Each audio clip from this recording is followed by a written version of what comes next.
আমি সামিরার শাস্তি চাই না, আমি ডনের শাস্তি চাই না, আমি কারোর শাস্তি চাই না। আমি তোমাদের মাফ করে দিব, কিন্তু তোমরা স্বীকার করো আমার ছেলেকে অনেক কষ্ট দিয়েছো। ইয়া আল্লাহ, আমার বাচ্চা অনেক কষ্ট পাইছে আল্লাহ। আসামি ডন সামিরার ফাঁসি চান না চিত্রনায়ক সালমান শাহর মা। তিনি বলেন, তোমরা শুধু দোষটা স্বীকার করে নাও, আমি তোমাদেরকে মাফ করে দিব। 30 বছর পর চোখের জলে আকুতি জানালেন চিত্রনায়ক সালমান শাহর মা নীলা চৌধুরী।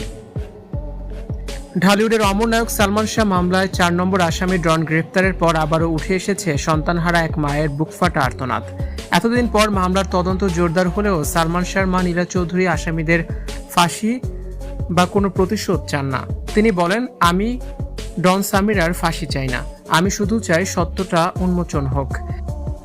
এক আবেগঘন বক্তব্যে সালমান শাহর মা বলেন, কিভাবে তার সন্তানকে নির্মমভাবে মারা হয়েছিল সেই সত্যটা যেন তারা স্বীকার করে নেয়।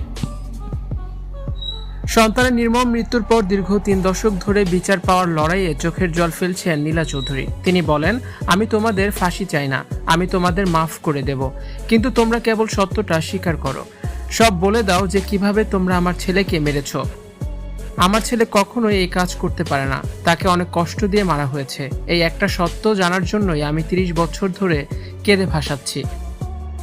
ভিডিও বার্তা নিজের মনের ক্ষত ও অসহ্য যন্ত্রণার কথা তুলে ধরে আবেগে আপ্লুত হয়ে পড়েন নীলা চৌধুরী। তিনি বলেন, কুরবানির ঈদে সন্তানের নামে আলাদা খাসি কুরবানি দেওয়ার পর যখন সেই পশুর হাত পা বাঁধা হচ্ছিল, তখন তার মনে ভেসে উঠেছিল সালমান শাহকে কিভাবে নির্যাতন করে হাত পা বেঁধে ও মুখে রুমাল চেপে ধরে রাখা হয়েছিল।